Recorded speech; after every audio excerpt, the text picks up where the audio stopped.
Boa noite. O programa Boca Livre de hoje, aqui do canal Cidade, canal 20, recebe o Wilson Toni, jornalista, ex-deputado, secretário, e conosco também está presente José Fernando Chiavenato, jornalista do Tribuna. Que não é ex-secretário, que não é ex-deputado. Ele não é ex-nada, só o José Fernando Chiavenato. E como nós prometemos no último programa, trouxemos aqui o Wilson Toni agora como convidado. Todos nós trocamos as camisas, como vocês podem reparar. Estamos aqui num novo dia, né, Wilson Toni? E convidando o Toni, eu começaria perguntando para ele, acho que na profissão que ele mais gosta e na que ele com competência faz, que é o jornalismo. Né? Como é que você começou no jornalismo, Toni? Eu diria que não é nem o jornalismo, é o radialismo. Né? Eu sou muito mais radialista do que jornalista. Eu acho que até o jornalismo veio por contingência do rádio. Eu comecei no rádio muito criança, faz tempo aí. Comecei com praticamente 7 anos. Não parece, mas ele é mais velho que eu. É isso que você queria falar. Diria o Golfeiro. Eu diria o Golfeiro. Mas eu comecei com praticamente 7 anos, fazendo um programa infantil na 79, e de lá foi acontecendo. E viemos aí até hoje, sempre militando no rádio, nunca deixei de fazer. Você começou com o Wilson Gasparini? Não, comecei com o Domingos Isaac. Domingos Isaac, no Clube dos Pequenos Maiorais. Lá na Arca, onde hoje é a agência do Banespa. Exatamente. Na Amador, tinha grandes carnavais na Arca. Brinquei muito carnaval na Arca. Já fui criança. Ok, você viu? Grandes revelações. Depois nós vamos ver, inclusive, o livro do filho de José Fernando Chiavenato. O filho dele tem 35 anos. Imaginem a idade de José Fernando Chiavenato. Segundo ele, só ele faz aniversário, né? Tá certo. Não, mas só eu mesmo, porque o que o Zé esconde de idade é brincadeira. O Odônio chegou ao desplante de dizer que tem 33 anos. Comprovados em carteira. E olha que eu não fui deputado para poder conseguir falsificar a documentação. Você nasceu aonde? Eu nasci em Aracaju, Sergipe. Já tinha cartório, né? Já, naquela época. Já tinha cartório. Foi queimado, mas tinha. E foi registrado com 12 anos de atraso. Calculei 15. Mas, Toni, me fala um pouco agora da outra passagem sua e uma curiosidade aqui para o Boca Livre. Como é que foi sua passagem como deputado? Deixa eu só complementar essa pergunta, em cima dessa pergunta do Odônio. Em Ribeirão Preto, o Golfeto diz isso com um brilhantismo incrível. Em Ribeirão Preto não existe eleitor. Em Ribeirão Preto existe ouvinte. Então, por exemplo, o valor, a dimensão de políticos em Ribeirão Preto que passaram ou que militam ainda no rádio é muito grande. Aí o Toni, de repente, um radialista muito bem sucedido, um dos sérios radialistas em Ribeirão Preto, candidato a vereador, foi o mais votado em toda a história de Ribeirão Preto até hoje, deputado estadual extremamente bem votado, o rádio que te levou para a política estava no sangue, como é que é essa coisa, Zé? Não, o rádio levou para a política, não tem a menor dúvida disso. Até porque eu trabalhava numa organização onde quem não fizesse política não trabalhava lá, né? Que era 79. 79 que teve o Gasparini, o Isaac, o Morandini, o Schiavone, o Toni, todo mundo político. Mas que deixou ele também de ter tantos outros. Silveira Lima, por exemplo, Silveira Lima não foi da 79, foi da... Foi na 79, teve uma fase áurea na 79. Silveira Lima, se ele fosse candidato a prefeito em Ribeirão, ele ganhava assim... Não, o Silveira Lima estava para Ribeirão Preto mais do que o Silvio Santos estava para o estado de São Paulo. Isso é inegável. Fuad Cassis, eu me lembro. Fuad era um grande nome do rádio. O próprio Jovino teve uma fase áurea no rádio, tentou uma incursão política, não levou muita sorte. Mas antes dele, nós já tínhamos tido Gavino Virdes, vereador, também radialista. Salvador Salerno, também político ligado ao rádio. Então, Ribeirão Preto tem Léo uma Oliveira. história ligada. Aí já mais recente, né? Doutor Acimar. Mais recente, você já tem o Léo Oliveira, o Coraúci, você tem o Sebastião Xavier. Se você pegar os 21 vereadores da Câmara Municipal hoje, tem 10 deles que têm ou tiveram alguma ligação com a imprensa. E a grande maioria, imprensa falada. Mas, deixa eu falar, você falou do Coraúci aí. Você, por exemplo, você tem algumas fases na sua vida como político. Deputado estadual Wilson Toni era ferrenho adversário de Quércia. Mas dava-lhe um cacete todo dia. O Calabrês, de repente, no dia seguinte, sem mais nem menos, você vira secretário do ano. Em Ribeirão Preto, você era... Eu vou te contar até como. Em Ribeirão Preto, você era um crítico ferrenho do Coraúci. Adversário político do Coraúci, mas adversário mesmo. De repente, hoje você milita na mesma rádio que é da empresa do Coraúci, da mulher dele. Então, como é que é esse negócio? Você é cheio de altos e baixos, você se contradiz, a tua vida profissional contradiz a política, há um conflito nisso aí? É natural que você tenha momentos de posição, né? Diria Ulisses Guimarães que em política nada é, desculpe, nada é permanente. Claro que tem até a expressão muito curiosa do Ulisses, quando ele disse que política a única coisa que ele não viu foi boi voar, mas que boi voa, voa, né? Mas o caso do Quercia foi um caso muito mais de coligação partidária do que de participação pessoal, né? Foi uma decisão do meu partido, eu estava no PTB na época, e houve uma decisão em que o PTB iria integrar o governo. E até a minha recepção no Palácio foi histórica, né? Se me permite, conto em 30 segundos. O secretário ia ser o Fauzi Carlos, estava tudo definido, nós éramos em 13 deputados, os 13 queriam o Fauzi. E aí nós fizemos uma reunião meramente homologatória, sabe? Daquela, está tudo decidido, tá, então vamos reunir, né? Aí fizemos a reunião, o Fauzi toma a palavra e faz talvez o mais infeliz dos discursos que eu já ouvi alguém fazer na vida. Eu vou sintetizar o discurso dele numa frase. A secretaria é minha, e se os senhores quiserem alguma coisa, os senhores me pedem. Não precisa dizer que ele perdeu a secretaria naquele ato. Nós não combinamos nada, só entre olhando-nos, nós decidimos que não ia ser ele. E quem liderou essa revolta foi o Chico, que depois foi o prefeito de Mogi. E ele acabou tentando articular conosco um novo nome. E o Barros Munhoz, que era o líder da bancada, apontou para mim, eu acabei tendo 11 dos 13 votos. E aí virei secretário. Acabou a reunião, nós fomos para o Palácio. Eu nunca tinha estado com o Quercia. Aí quando entramos, acho que o Quercia também certamente não me conhecia, o Munhoz cumprimentou, eu cumprimentei, ele achou que eu fosse um assessor do Munhoz, alguma coisa assim. Ele perguntou para o Munhoz, qual é que é a posse do Fauzi? Aí o Munhoz respondeu, olha, a bancada não escolheu o Fauzi, a bancada escolheu o deputado Wilson Antônio. Disse, mas não tinha outro? E eu acabei sendo, inclusive, recebido desta forma no Palácio. 4 dias depois, houve eleição para presidente da Assembleia. E o candidato a vice do PMDB era o Mauro Bragato. E ninguém queria o Mauro Bragato. Era uma unanimidade contra. E o Quercia bancando o Bragato. Aí alguém foi falar, alguém do PTB, se não me falha a memória, o Vicente Bota, foi falar com o Quercia e dizer para ele, mas governador, com o Bragato não dá, né? Não tem jeito. Disse, eu não engoli o Tony, vocês engolem o Bragato. Então era mais ou menos assim a minha posição no governo.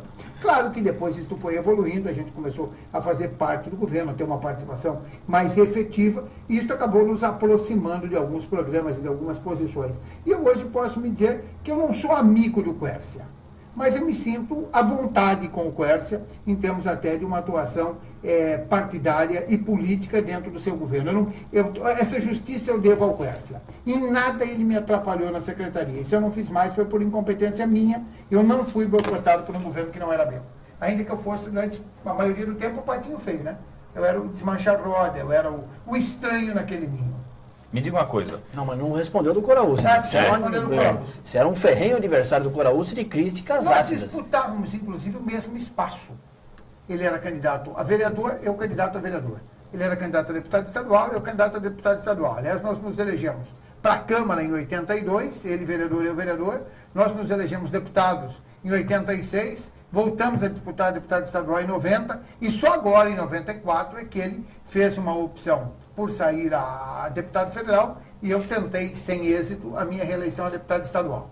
Claro que esta mudança no prisma das candidaturas provocou uma aproximação até a nível de dobradinha, o que não significa que haja uma ideologia de posicionamentos tão divergentes naquele momento e tão convergentes hoje, que possam representar uma contradição. Ele tem algumas posições que diferem das minhas, como tem outras que diferem da dele. Agora, há um nível de interesse recíproco numa candidatura em nível de alinhamento.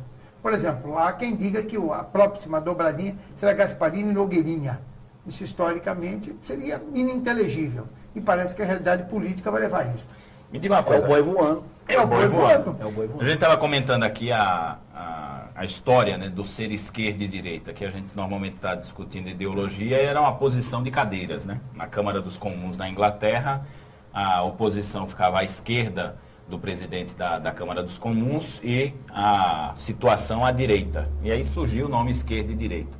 Dá para definir o político, Tony, qual que é a ideologia dele? É esquerda, é direita, é social-democracia, é liberal, é marxista? Não, marxista não. Capitalista também não. Eu acho que seria uma tendência mais a liberal, ou até mais uma posição de centro, ainda que essa é uma posição muito confortável, né? Eu sou Político de centro. Então, isso é sempre... É a favor do liberalismo do Roberto Campos, é isso? Não sou a favor do liberalismo do Roberto Campos, não, mas sou a favor da livre iniciativa. Eu acho que através da livre iniciativa nós devemos ter um caminho para o desenvolvimento. Porém, eu acho que essa livre iniciativa não deve toldar o Estado das suas posições. Eu acho que o Estado tem que ter a sua fatia de participação.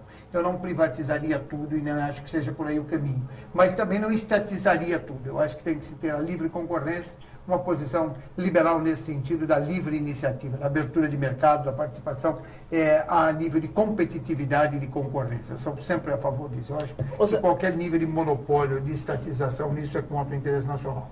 Pois é, não é no sentido literal, é lógico, mas no sentido figurado da coisa. Eu já vi você brigar com um porteiro de circo. Você briga com um porteiro de circo com a mesma violência, com a mesma contundência que você briga com o Mário Covas. Uma metralhadora giratória. Como é que é essa escolha de inimigos, ou você não escolhe inimigos, para você é a mesma coisa? Eu escolho fato. Pau na máquina. Eu escolho fato. Eu não tenho culpa quem está do outro lado do fato. Eu acho que eu preciso me posicionar contra tudo aquilo de que eu não gosto e tudo aquilo que não me convence. E eu brigo aos estertores das minhas forças, independente de quem esteja do outro lado.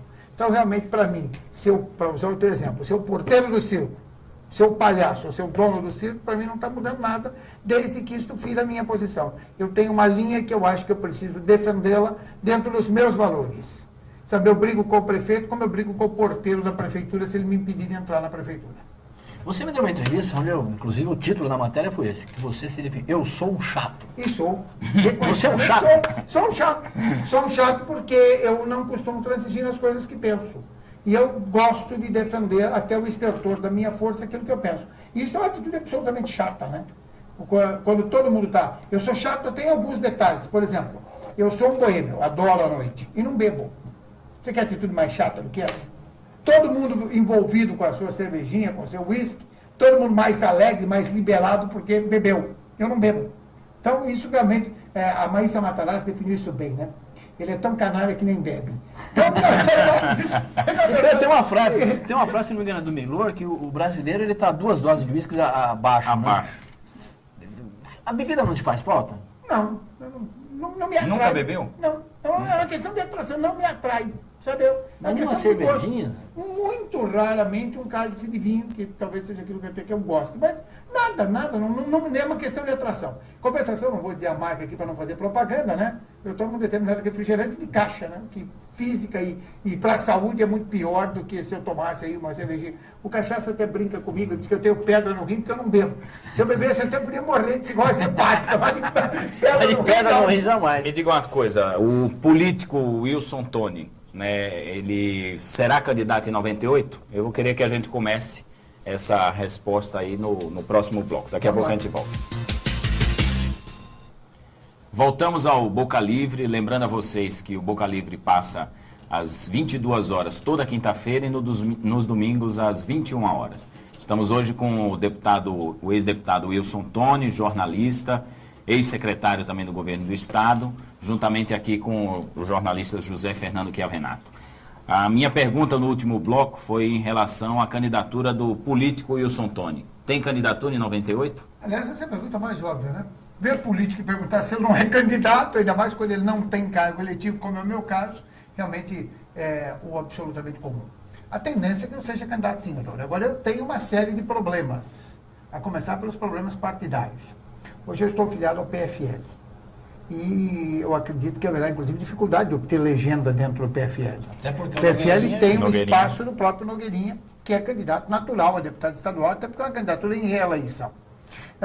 Eu tenho um estreito caminho partidário hoje. A grande maioria dos partidos viáveis já tem posições ocupadas na cidade. E até porque... Até um congestionamento até de candidatos. Sem dúvida. E há, inclusive, um detalhe a mais. As coligações cada vez vão se tornando mais difíceis, porque os grandes partidos não querem dar espaços para os pequenos, porque eles lhe roubam cadeiras. Se você pegar a realidade da Câmara de Ribeirão, para pegar a última eleição legislativa que nos está mais próxima, o Dácio Campos, por exemplo, só se elegeu vereador porque ocupou a legenda do PT e conseguiu cumprir o coeficiente. O Walter Gomes é o anti-exemplo. Ele obteve uma votação brilhante, foi o 6º mais votado e não se elegeu. Por quê? Porque o seu partido não cumpriu o coeficiente e ninguém quis coligar com ele, ninguém lhe quis dar legenda. Então a tendência é que os pequenos partidos morram, não pela legislação eleitoral, eles vão morrer pelo princípio do coeficiente. Então eles vão sendo arrebentados, porque não vão tendo representatividade. Uma vez que ninguém mais vai querer coligar. E ninguém vai coligar. Mas sem o PFL, te sobra o quê? Por exemplo, o Quercy, eu viajei com ele, questão de 2 semanas, a gente estava junto, acabei viajando com ele até Serrano, então ele me disse no carro, claramente, meu candidato em Ribeirão Preto a deputado estadual, se quiser, é o Wilson Tony. Abono a ficha dele de entrada no PMDB pela porta da frente. E ele não fez segredo disso, estou dizendo isso no ar, de Ele falou na frente de todo mundo. Falou na frente de todo mundo. E depois, pessoalmente, numa viagem, ele contou isso aí. Você vai para o PMDB? Olha, o PMDB, por exemplo, não tem um candidato a deputado estadual. É o único partido de Ribeirão Preto que não tem dos viáveis, né? Que não tem um candidato eu não estou chamando os pequenos de inviáveis, eu estou dizendo que eleitoralmente eles são inviáveis, tá? Então, é aquela história. O PY vai fazer um deputado? Não vai cumprir o coeficiente. Então, dos viáveis, é o único partido em que tem espaço. Então, é até uma posição pragmática, não é nenhuma posição ideológica, política. Se eu quiser me eleger deputado estadual e quiser ter legenda, eu vou ter que fazer uma opção político-partidária. Até porque no país você só pode ser candidato por um partido. Então, na verdade, imaginemos, PFL Nogueira, o PT, hoje, o ex-prefeito Palocci deve ser o candidato a deputado federal e tem, no mínimo, 10 querendo ser estadual. Aí no PT você não seria aceito. Nem seria aceito, tá certo? Nem gostaria de ir. Ainda que eu nem gostaria de ir, a recíproca é verdadeira. No PFL tem o Nogueirinha. Se eu quisesse voltar para o PTB, iria encontrar o Léo Oliveira. Doutor Ocimar. Doutor Ocimar. Se eu fosse optar pelo PPB, eu iria encontrar lá, além da liderança do Marcelino, o João Gilberto, o Darcy Vera, o Zé Avelino, o Vandeir e tantos outros que têm essa pretensão. E também não é o meu caminho, até porque o caminho Maluf não é o meu caminho. Então, obviamente, você vai chegar à conclusão que destes partidos com razoável... o PDT, o Rafael Silva. Então, nessa gama de partidos, o único em que eu teria espaço seria o PMDB, em que o Wagner Rossi é candidato a deputado federal. Os 3 vereadores do partido, o Baleia, ainda que tenha vontade, sabe que não dá para coligar com o pai. O Morandini não tem nenhuma vontade de ser candidato a deputado estadual e manifesta isso sempre. E o Silvio Martins também não tem. Você acha que é burrice? No caso você citou o caso do Wagner Rossi. O Wagner Rossi, se der um espaço desse tamanho para o Wagner Rossi, ele não enfia a mão, ele cabe o corpo inteiro ali, sobra espaço. Que ele realmente sabe construir o seu espaço. É o maior articulador político de Ribeirão. Sem dúvida nenhuma. E o Wagner Rossi, por exemplo, a gente sabe que se ele lançar o Baleia, queima a sua própria candidatura, coloca em risco até a candidatura dele federal. Tem 3 vereadores que não são candidatos a deputado estadual na Câmara. Você acha? Mas o Gasparini, por exemplo, disse que não abre mão de lançar o Júnior, o menino dele lá. Olha, eu acho isso de uma infelicidade política profunda. O Gasparini teve uma experiência vitoriosa na década de 60, quando ele era o grande mito. Ele e o Wilson. E nisso, ele e o Alfeu. O Alfeu saiu a federal, o Alfeu era estadual, foi candidato a federal, se elegeu em dobradinha com ele. O slogan era Gasparini em cima, Gasparini embaixo. Até porque na cédula escrevia-se o federal em cima e o estadual embaixo. E acabaram os 2 sendo eleitos. O Gasparini não cumpriu o mandato, porque se reelegeu prefeito, retornou, e o Alfeu não se elegeu na eleição seguinte, encerrando a sua carreira política. Agora, com relação à posição de você ter um filho, ter um irmão, ter a esposa como candidato em cargo legislativo, você fecha qualquer nível de composição. Então, imaginemos o seguinte, só para de argumento. Suponhamos que eu seja um candidato a estadual com o Coraúci, para falar hoje no PFL. Na federal, pelo Claro que o Coraúci vai ter coligação com um candidato em Morro Agudo, com outro candidato em Araraquara, com outro em Campinas. Agora, qual é o candidato que vai se coligar com o federal cujo irmão seja candidato a estadual?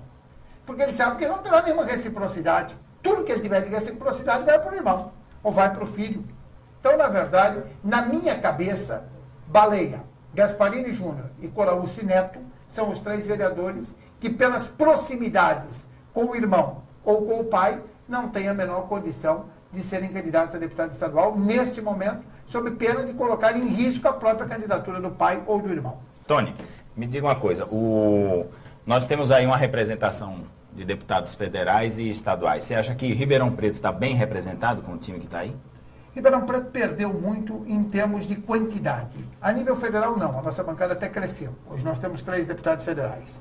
E depois da eleição municipal, nós passamos a ter 3 estaduais também, com a posse do Rafael. Só que, na verdade, eleitos nós tivemos 2. A quantidade é muito importante na Assembleia. Porque quando você faz um trabalho unido, você consegue ter uma repercussão grande desse trabalho. Então nós montamos a bancada de Ribeirão, que tinha lá o Calixto, o Wagner Rossi, o Marcelino, o Coraúcio e eu. Nesta bancada nós conseguimos forçar o governo do Estado a nos atender de uma série de reivindicações. As obras viárias, o fórum, a doação do Pedro II e tantas outras que foram conseguidas. Agora, hoje, Ribeirão Preto perdeu quantitativamente. E eu acho que qualitativamente perdeu mais do que quantitativamente. Porque, infelizmente, os nossos 2 deputados não têm aptidão parlamentar. Eles são muito fracos, são muito ruins. Então, consequentemente, a cidade perdeu. Não são os únicos políticos de Ribeirão Preto que são ruins. Sem a dúvida. política em Ribeirão Preto entrou numa decadência desgraçada. Nós perdemos muita liderança, né? Liderança significativa. E olha que Ribeirão... Então, só para eu concluir. Tá. Agora, por que isso aconteceu? Porque nós sofremos um processo de esvaziamento. Então, alguém pode dizer assim, o que é que derrotou o Wilson Tony na última eleição? Esse processo de esvaziamento. Você pega pelo menos 10 candidatos em Ribeirão, se aproximaram de 10 mil votos. Então, você tem lá o Rafael Silva, o Léo, a Joana, o Vicente Seixas, o Fernando Chiarelli, o Gilberto Abreu. Todos esses chegaram próximos a 10 mil votos, que é um patamar que não te leva a nada, mas que esvazia a cidade. Em contraposição, você pegou um Nogueira com 70 mil votos, que é a votação suficiente para eleger 3 deputados. Então, uns não foram eleitos pelo esvaziamento embaixo, e outros pelo esvaziamento em cima, ou pelo esgotamento em cima. Então, consequentemente, a cidade perdeu o seu grau de representatividade. E tem condições de ter pelo menos uns 5 deputados estaduais com Eu não tranquilidade, acredito, né? eu acho que a eleição do ano que vem mas... repete a eleição anterior. Nós vamos ficar com Nós 3. vamos correr o risco de termos um número pequeno de deputados, e para federal eu acho que esse risco também existe. Se você considerar que o Palocci deve ter uma posição muito privilegiada no próximo pleito, até porque ele saiu muito bem da prefeitura. Se não sair candidato a governador, estão falando. Até fala-se uma coligação PT-PSDB, que ele seria o vice do Covas numa tentativa de reeleição. Já ouvi, inclusive, esse diálogo, essa possibilidade. Agora, dentro desse quadro, se ele for candidato a federal, ele vai causar um dano muito grande nas demais candidaturas, especialmente naquelas que não têm base regional, como é o caso, por exemplo, do Gasparini, que tem uma base de uma realidade absolutamente local. Então, se alguma coisa... 51 mil votos que ele teve para se eleger federal, ele teve 47, 46. Exatamente. Então, se ele sofreu um dano na sua base, ele corre um sério risco.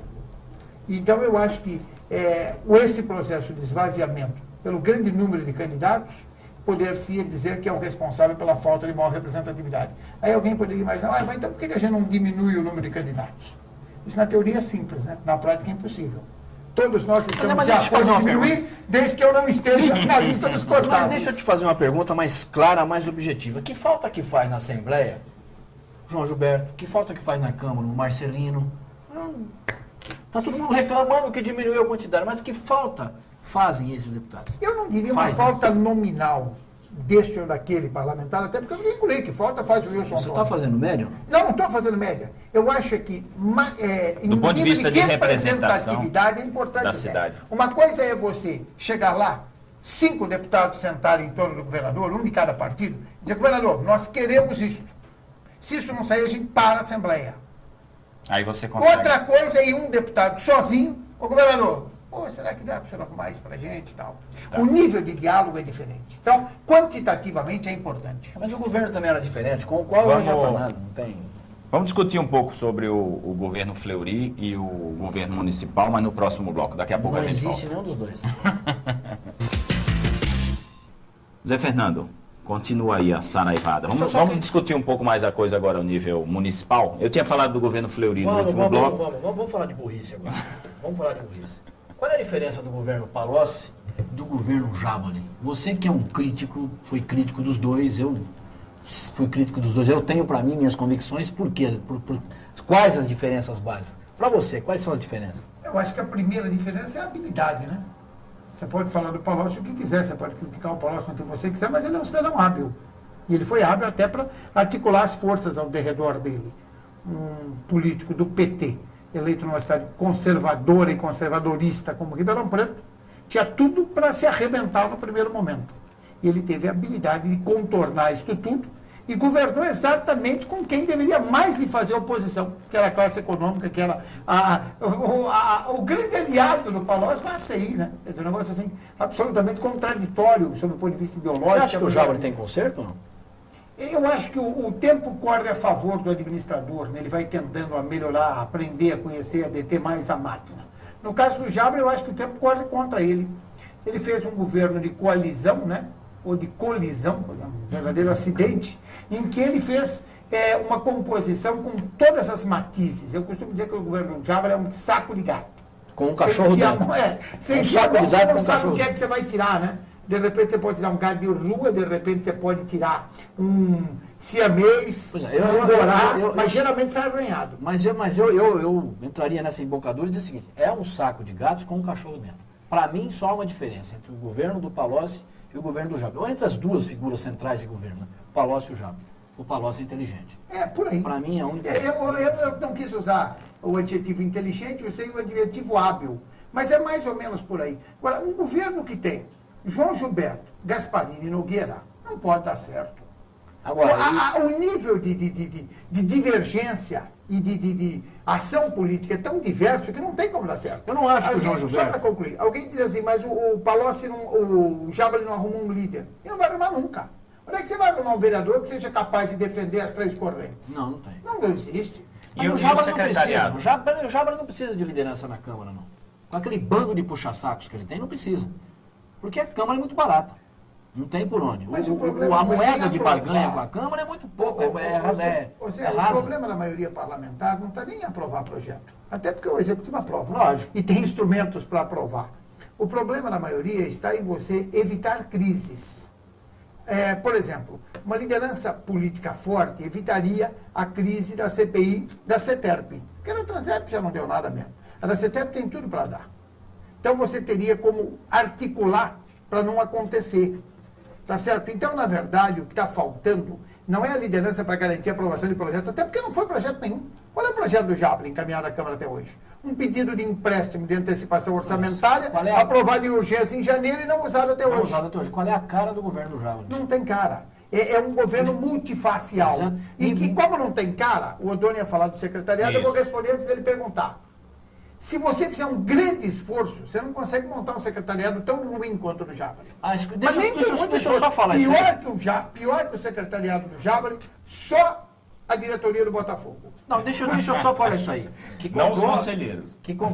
Diga-se, a diretoria do Botafogo que está aí, que subornou o Catani, que já morreu, com cheque sem fundo. Aliás, subornar está errado. Subornar com cheque é burrice e subornar com cheque sem fundo, eu não encontro adjetivo. Não tem. Só queria falar o seguinte, quando você disse que nunca viu um secretariado tão ruim, o João Gilberto, o Elson Gasparini e o Duarte Nogueira, que se fazem presente nesse secretariado, não podem, não devem e com certeza não tiveram apenas um secretário ruim.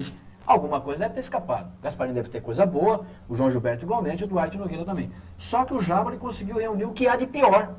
Ele conseguiu pegar exatamente a pior parte, a maçã podre da coisa. E é com isso que ele tenta governar. Aliás, o secretariado do Jabra tem uma característica, além dele ser multifacial, né? Porque ele tem... Quem são os melhores e quem são os piores? Dá para falar isso?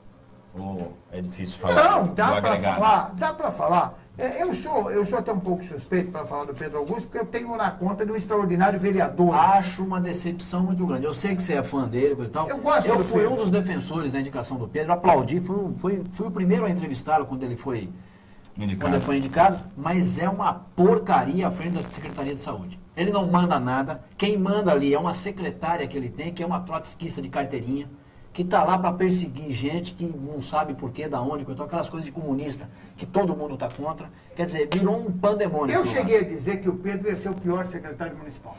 Porque o Pedro... Não está te decepcionando, não, porque para mim é. Ele tem duas coisas. Ele tem duas características. É muito marcante. Primeiro, ele é um cidadão que, até pela sua atuação como vereador, ele foi considerado acima da média. Então é muito difícil você mexer com quem está acima da média. O Montoro tem uma frase muito feliz, ele diz assim, o difícil não é nomear, o difícil é exonerar. Então o Pedro vai ficar numa situação assim de ó concurso, que o dia que o prefeito tiver que botar o dedo lá, vai se complicar. Esse é o primeiro dado. Agora, para mim, o pior secretário municipal é o secretário de obras. Até porque o cidadão que esquece de comprar gasolina, me perdoe, mas não dá, né? Isso é brincadeira. Paralisar a frota. Parar a frota por falta de gasolina. Ou então parasse. Ribeirão Preto hoje é uma cidade que vive um desemprego gritante. Não há uma família que não tenha um desempregado. Ele me retarda a aprovação de 800 projetos. Então, na construção, parou a construção civil, que era a única coisa que a trancos e barrancos ainda respondia um pouco. Quer dizer, ele decretou, ele usou a expressão do Figueiredo Ferraz quando foi prefeito de São Paulo, né? Precisa parar São Paulo. Ele aprendeu a lição direitinho. E ele fez em silêncio, né? Mineiramente. Vocês que são bem informados, a tal da BMW vem ou não vem para Ribeirão? Lógico, a BMW já está instalada no Paraná, em Campo Largo, um investimento de 500 milhões de reais e começa a ser instalada já no final do ano. Em outubro já começa a instalar lá. E isso eu falei claramente para o seu Jabra quando ele voltou de viagem, falei, vocês vão perder. Até porque o jornal El Clarim, que até consegui fazer uma matéria lá, a pedidos do El Clarim, brincadeira, né? Correspondente do El Clarim? Não sou correspondente, longe disso, mas eu fiz uma matéria atendendo o pedido do pessoal de lá, e estava dizendo exatamente isso. Que lá, o Menem foi lá para negociar, inclusive, o terreno que estava às margens do Rio Prata, esse negócio todo.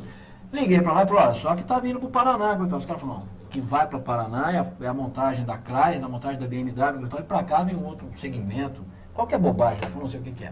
Mas para Ribeirão Preto não viria. Que não viria para Ribeirão, a gente sabia. Aliás, eu diria mais, eu sabia que não viria para o Ribeirão Preto não tem tecnologia de ponta para isso. E não viria para o Estado de São Paulo também, sob o ponto de vista do problema do desequilíbrio do ICMS com os demais estados da União. Então, para São Paulo não vinha.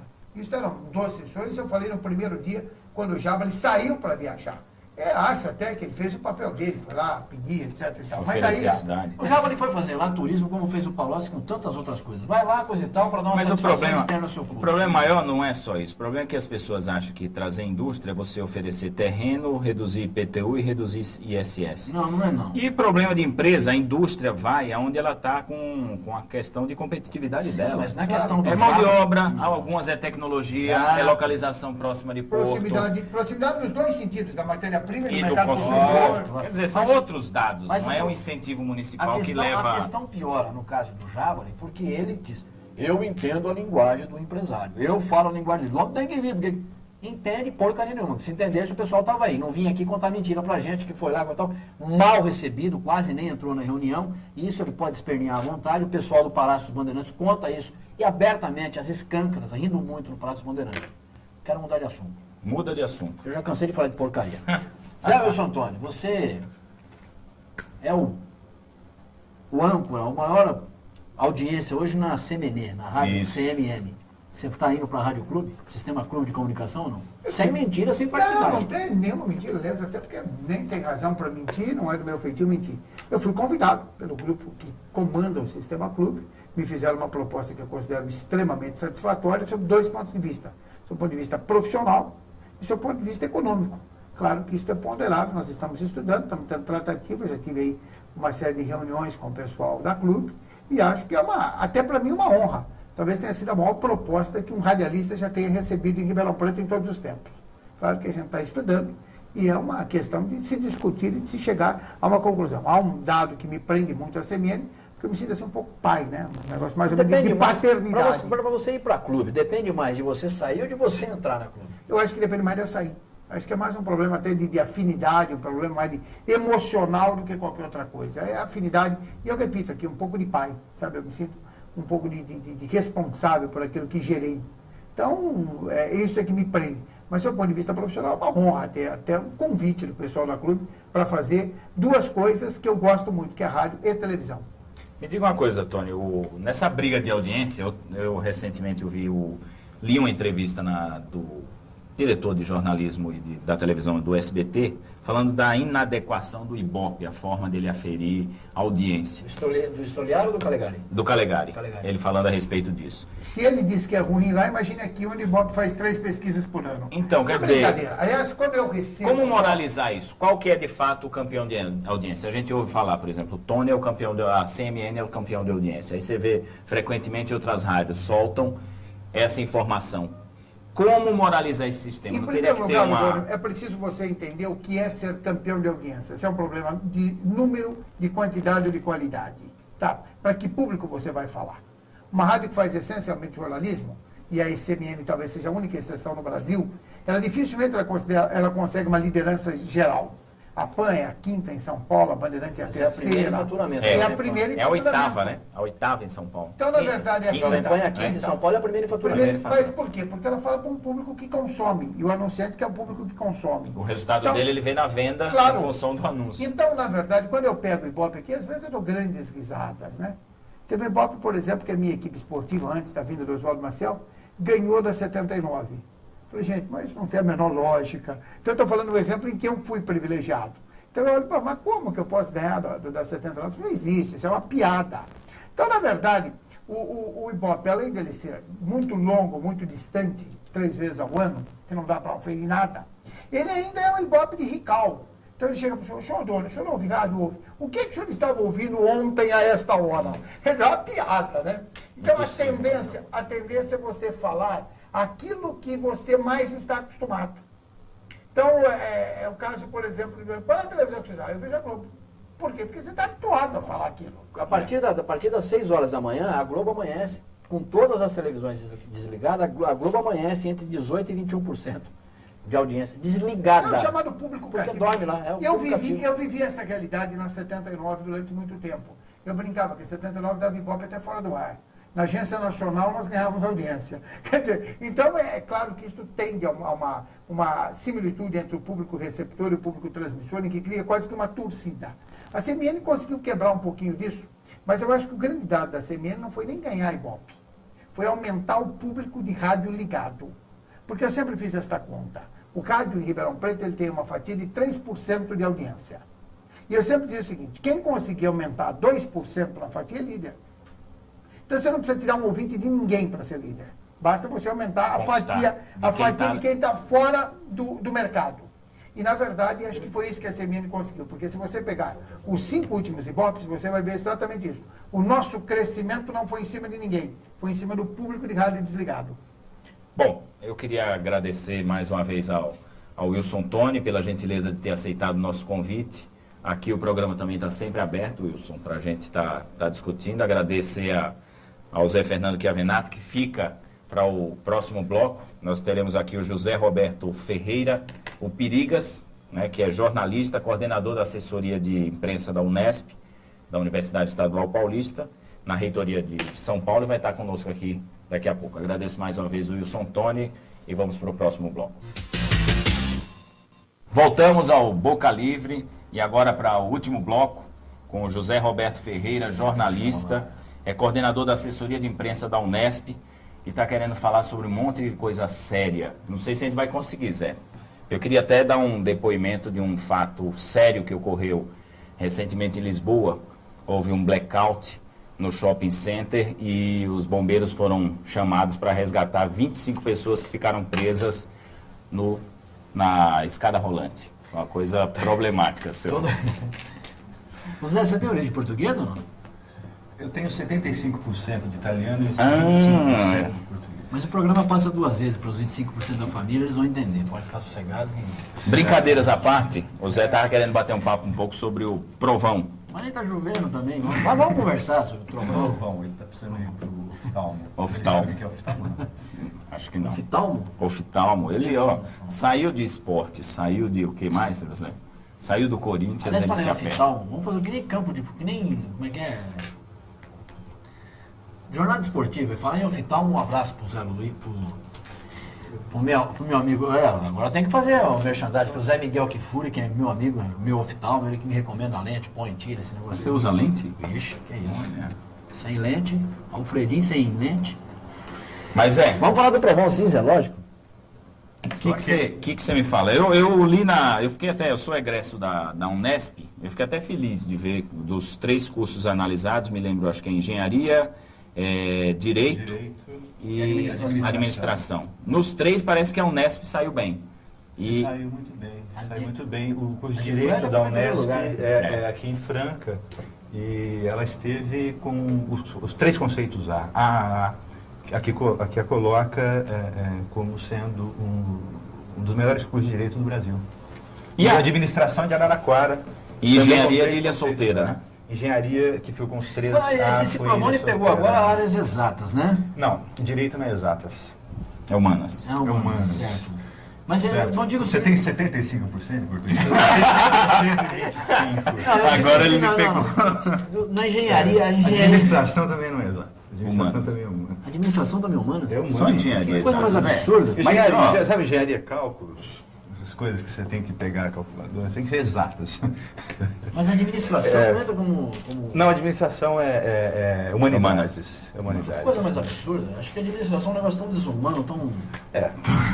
Eu acho. Depende do Não, administrador. não, mas eu por convicção plena, eu sou absolutamente anárquico, sou anarquista. Eu não vejo esse negócio de administração, acho uma Você acha bobagem. desumano administrar? Eu acho. Não, mas o Provão acho que teve um lado interessante, a parte, o fato da Unesp ter tido um bom desempenho, dos alunos que se formaram pela Unesp terem tido um bom desempenho, é que o governo, enfim, conseguiu desencadear um processo de avaliação do ensino superior brasileiro. O que é muito questionável. Não, a necessidade da avaliação, eu acho que é inquestionável. O que pode ser questionável é o Provão. Estou dizendo Provão. O Provão, ele desencadeou.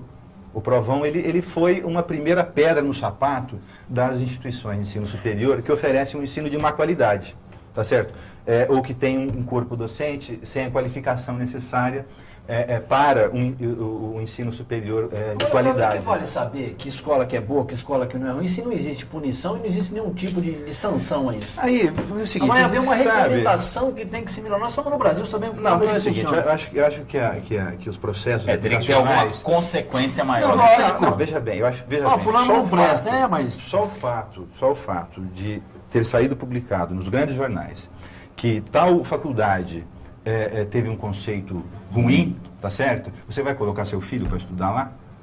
Tá certo? Não, certamente. Então a punição, a sociedade já começa a punir o conhecimento que ela exclui aquela instituição do rol de instituições onde você botaria seu filho para estudar. Então a própria sociedade começa a punir. Eu acho que é a punição mais exemplar e mais eficaz. Mas ao lado disso, eu acho que o próprio governo, o Ministério da Educação, ele está pensando em algumas providências. Né? Então, o que eu disse, o Provão, ele é discutível enquanto método de avaliação, tá certo? Mas enquanto método ele é discutível. Eu vi muita gente criticando. Ele foi uma primeira eu vi muita gente criticando ação nesse sentido. O Provão, mas pelo que eu entendi, o Provão é para analisar a parte de formação dos profissionais. A parte de pesquisa, não é? Parte de extensão ou... vamos dizer assim, outras atividades da universidade, o Provão não está analisando, ele está analisando o profissional que ele está colocando no mercado. Exatamente. E quanto a isso, ele avalia. Né? Assim, quer dizer, ele nem foi o que o Renato colocou, nem chega a ser uma avaliação do profissional. Literal, tá certo? Mas, como eu disse, foi um primeiro passo para que se chegue a uma avaliação. Porque, por exemplo, na pós-graduação, o Brasil tem um sistema quase perfeito de avaliação dos seus cursos superiores. Também que é a avaliação da CAPES. Uma coordenadoria de aperfeiçoamento. Mas não é divulgado isso? Superior do MEC. É divulgado interna corporis, quer dizer, o meio acadêmico sabe onde estão os bons cursos de pós-graduação do Brasil. Mas não era importante fazer a mesma divulgação que foi feita com o Provão? Assim? Sim, é que a pós-graduação, Odoni, você sabe disso, ele é uma elite do ensino superior, né? Quer dizer, o Brasil você tem 1,5% da população que atinge o nível superior. Quem atinge a pós-graduação é 0,0 alguma coisa, quer dizer, é uma elite muito grande que obviamente não atingiria a sociedade. O Brasil precisa de todos esses profissionais que estão aí, que estão saindo? Precisa de muito mais, O Brasil tem 4,5% dos seus jovens na faixa dos 18 aos 25 anos cursando ensino superior. O Uruguai tem 20%. A Argentina tem 39%, certo? Então, encerrou ontem a semana de enfermagem e eu fiquei pasmo. Quando eu soube, o Brasil todo tem 60 mil enfermeiros profissionais. 60 mil. Uma população de mais de 150 milhões. Quantas pessoas passam mal num hospital ou morrem no hospital em função de um atendimento inadequado? A gente sabe que isso acontece, e muito. Tá certo? Então, eu acho que... Mas aí é que tá. O próprio mercado começa a burlar a coisa. Quando você diz, por exemplo, que você não coloca seu filho numa faculdade que reconhecidamente não é das melhores, ou está lá incluída entre as piores, existem, por exemplo, e sem citar nome de ninguém, sem entrar em briga com ninguém, o caso dos hospitais. É tão cínico o tratamento que eles chegaram a criar um adjetivo, a enfermeira padrão. Não existe enfermeira padrão, existe a enfermeira, ou o enfermeiro, aquele que foi... através da escola, da universidade, dos bancos escolares, se profissionalizou naquilo. O resto é atendente.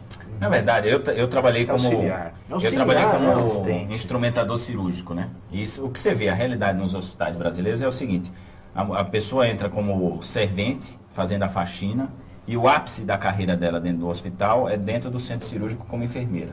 A maioria não tem qualificação. O problema, Sim, mas como auxiliar, isso, é uma coisa absurda. Isso que você colocou como ápice aí, como enfermeira, é o que ele está dizendo, é a atendente lá. Sim, em- é auxiliar, auxiliar, não é enfermeira mesmo. O problema é o seguinte, acho que a gente vai cair naquela grande questão brasileira que é da tal distribuição de renda. Ah, lógico. Porque veja bem, o engenheiro, ou seja, a maioria da população brasileira não consegue ter acesso ao profissional qualificado. Um exemplo, construção de uma casa. Sabidamente, a hora que você vai construir uma casa, que você vai mexer com estruturas, etc., você precisa ter alguém qualificado para fazer aquilo. Agora, qual a porcentagem da população brasileira que tem acesso, que vai construir a sua casinha, e tem acesso a um serviço de um engenheiro? Não tem. Ele chama o pedreiro que ele conheceu, o que ele conhece, esse pedreiro há algum tempo, e o pedreiro é que faz aquela casa. E no máximo Tá arruma certo? um engenheiro para assinar a planta para poder aprovar Para aprovar na prefeitura. Exatamente. Um arquiteto, então, mais ainda. Tá certo? O médico. O brasileiro tem esse hábito absolutamente enraizado nele de se automedicar. Por quê? Óbvio. Qual a dificuldade que a gente tem para chegar a um médico? É muito grande. Tá certo? Então, Kevin, eu acho o seguinte, eu acho que a estrutura social brasileira é que não permite que a maioria da população, ou a totalidade da população, que seria o ideal, alcance, atinja o profissional de nível superior. Tá certo? Eu acho que é esse, mais ou menos esse. Me diga uma coisa. No caso da enfermeira aqui, para falar um negócio aqui que eu até Você marquei. gosta de enfermeira? Não é questão, não tem nada contra. Nem... Aqui no Brasil, vestiu branco, a enfermeira é pai de santo. Ou médico. Olha o médico, né? Mas fala da enfermeira. Mas eu não lembro, me perdi, não sei se falar aqui. Não, eu queria Mas eu gostei do comentário do Zé, acho que é perfeito isso aí, realmente. É um problema estrutural de conjuntura social do país, que está degringolado, acabou. Realmente não tem. Eu queria polemizar um pouco. Tem um projeto de lei do Edson Lobão, que eu Que é um idiota do Maranhão. Independente disso, vamos analisar o projeto dele. Que é uma besteira, eu já li isso aí. Vamos Eu já sei o que polemizar. você vai falar. Esse projeto dele é um negócio... Fala um pouco animal. Eu também acho, eu estou com o Renato. Não, Ele é Lobão, não é no Lobão, sobrenome, não, que ele é um animal. é ele na raciocina velocidade. como um primata. Isso se entrar na porta da floresta, sai pendurado nas árvores, é um macaco. Ele está com a proposta de que os alunos de universidade pública passem a pagar mensalidade. O que seria um absurdo, é inverter a mão de direção para você compreender a universidade. Tá certo? A universidade, a universidade existe para formar mão de obra qualificada. Ela não vende, ela não foi feita para vender formação. Ela foi feita para formar o bom médico, para formar o bom médico para nos curar ou para prevenir as nossas doenças. E é uma das raras tarefas que o Estado razoavelmente cumpre. Exatamente. O ensino superior público brasileiro, a excelência dele está nas universidades públicas. Ou seja, é um setor em que o Estado resolveu com absoluta competência, ou está resolvendo com uma razoável competência na maior parte das universidades. Mas aqui em São Paulo, por exemplo, a USP, a Unesp, a Unicamp, são universidades de primeiro mundo. Tem um estudo do perfil socioeconômico de quem está em universidade pública e quem está em universidade paga? Sim. E a que conclusão se chega? Dona, é o seguinte, então eu vou te Não falar. vem me enrolar, Falar em não. termos de Fala onde Unesp. você quer chegar, mas aí também é outra de falha, Unesp. do sistema social do Brasil. Eu vou te falar em termos de Unesp que eu conheço. Tá. 60% dos alunos da Unesp são egressos ou pertencem a famílias que ganham até 10 salários mínimos. Até 10? Sim. E se tivesse uma proposta de que isso. quem ganha acima de 10 paga alguma coisa para a universidade? Não, então, mas aí Nós somos no Brasil, mas para o problema, falando Dona, é o sério. seguinte, a universidade ela não está vendendo a formação para aquele que paga mais. A universidade pública, o espírito dela é formar o médico que vai prevenir nossas doenças ou vai resolver as nossas doenças, o engenheiro que vai fazer a ponte pela qual nós vamos passar e sem o risco da ponte cair. Exato. O que tá você certo? pode pegar Vai nesse sistema formar. esculachado? Mas você acha que a socialmente? universidade Então- privada faz profissional que deixa cair ponte? Não, veja bem, não estou o dizendo isso. médico Tô dizendo mata? isso. Não, como é que é a história? não estou dizendo isso. Estou dizendo... Não, Ah, eu vou Como é que estudou em faculdade privada? Não, eu estudei em universidade pública e fiz escola toda pública. E pagou? Pois é. Mas eu não teria condições de pagar. Mas quem tem condições de pagar, eu acho que tem que pagar. Mas ninguém tem condições de pagar. Porque eu acho que você pode pegar um sistema Quem tem baixos salários nesse país frequenta a universidade privada. Você está com uma visão... O que você tem que tá com pegar uma é o visão de seguinte. botequim da universidade. Lógico que tá. Não, Tá certo? Você está com uma visão de botequim. Tive Você na tá com uma universidade Você tem que 8 pegar. anos. Num país esculachado socialmente como o nosso, se você disser que o aluno, aquele que fez a faculdade pública, que ele tem um débito com a faculdade, eu até acredito, que não é cobrado, que deveria prestar serviço para a faculdade, 2, 3 anos, não sei de que forma e de maneira como ele poderia ser aproveitado, mas deveria. Quem se forma em medicina em Ribeirão Preto, que é da USP, é uma entidade, uma faculdade pública, ele sai e quer clinicar em Ribeirão. Ele não vai se aventurar no interior de Goiás. Ou seja, não vai disseminar esse conhecimento que o Estado proporcionou aí. Nesse aspecto, eu acho até que o Estado pode negociar e fazer esse tipo de cobrança. Agora, cobrar, no sentido de cobrar mensalidade, você está brincando. Não estou brincando. Eu sou favorável. Bom. Eu dou o seguinte, veja bem, isso aí seria a chamada bitributação. Por quê? Porque todo mundo paga imposto. Se você paga o seu imposto e depois você paga para estudar... E quem paga escola particular, Não, mas aí a escola particular, o governo está fazendo uma coisa interessante, que é transformar as faculdades particulares em empresa mesmo, ou seja, vão assumir o papel de empresa, ou seja, vão estar vendendo, sim, um produto chamado formação de nível superior, aí, e vão pagar imposto de renda em função do e vai que elas aumentar a receberem mensalidade de pro dinheiro. coitadinho lá Tudo que bem. paga o curso dele, trabalha durante o dia, à noite Então, vai frequentar o curso. Sim, então a luta é outra. A questão então é vamos aumentar as vagas nas universidades públicas. Exatamente. Talvez. Tá certo? Vamos aumentar as vagas. Porque você não pode assim falar, bom, pode pagar, então paga. Ah, o que é isso? Saúde acaba sendo assim, Zé. Você vai em hospital público? Tá bom, Você vai em hospital público? eu vou. O Hospital das Clínicas da Unesp é de primeiro mundo. Mas vem cá, quem vai no Hospital das Clínicas? O Hospital da das Unesp? Clínicas da USP aqui em Ribeirão... Você não tem convênio de médico? primeiro claro que eu tenho. A Unesp Evidente não que eu tem tenho. convênio médico? Pois é, só Você que é o tem seguinte, coragem de levar seu filho ou só que é o seguinte, sua Dani, esposa ficar grávida, você vai... Ô, Doni, você como militante político, que é você isso? sabe muito bem que na saúde, a saúde ela é uma coisa olhada sob a ótica pessoal e a educação é olhada sob a ótica social. Basta ver a maneira como a educação se dá. A educação se dá onde? Se dá num ambiente social, que é a escola, tá certo? Que é onde você reúne alunos, você reúne pais de alunos, você reúne professores, ou seja, a escola se transforma, nesse momento, numa instância política. Portanto, fica mais fácil você fazer uma reivindicação, você pressionar o poder público ou qualquer outro tipo de poder, para quê? Para que o ensino público perdure e se qualifique. Agora, na educação não dá. Você já viu fazer uma associação de pessoas doentes numa determinada doença e pressionar o governo? Você não vê. Tá certo? Porque isso... Não, mesmo porque... O Mineiro é solidário no câncer. Só no câncer. Nem no câncer. Então, eu acho que são duas instâncias diferentes, infelizmente. Não, não sei. A gente não se encontra há bastante tempo, mas eu acho que é educação. Quem pode pagar, tem que pagar. Eu acho que o recurso é escasso. Não adianta a gente falar assim, o governo tem que investir mais. Tem que investir mais em saúde, nos nossos velhos, na criança abandonada e na universidade também. Sim, na universidade também. E o recurso é limitado. Não adianta a gente dizer, mas vou ter que fazer mais isso, não sei o quê. Uma solução, eu acho que talvez Mas o recurso é limitado porque o governo recebe bem e gasta mal. Também. Isso é um problema Também é político, problema de não é um problema da administração. universidade. Mas é problema de limite também, Zé. Eu acho que essa questão de não é Qualquer pagar governo. indiscriminadamente. Quem não pode pagar a universidade tem direito ao ensino público. Quem pode pagar, eu acho que tem que pagar. É uma forma de retorno. Não posso Qualquer governo no Brasil. Não é solução. Qualquer governo do Brasil. Nós vamos convidar o Zé Roberto Ferreira para a gente aprofundar essa discussão. Vamos combinar isso, Zé? Vamos. A gente volta aqui, de tapa, entre tapas e beijos. E eu queria agradecer a sua presença, Zé, nesse bate-papo, estimulou para que a gente convidasse você, agradecer ao competente e brilhante José Fernando Chiavenato, que através de mutação genética, através de mutação genética conseguiu dar sua contribuição para a melhoria da espécie. E o Fernando José Chiavenato soltou aqui o Busca Poética, inclusive com o apoio da Unesp, Papel e Companhia. É a universidade pública e Tribuna Ribeirão. atuando. Não, eu não... Atuando e investindo na cultura, tá certo? Você viu que a polêmica ficou aí um rescaldo. É bom essa provocação. E esse é o papel do Boca Livre. né? O objetivo do Boca Livre é trazer aqui num espaço democrático as discussões. Queria convidar... cerveja gelada também.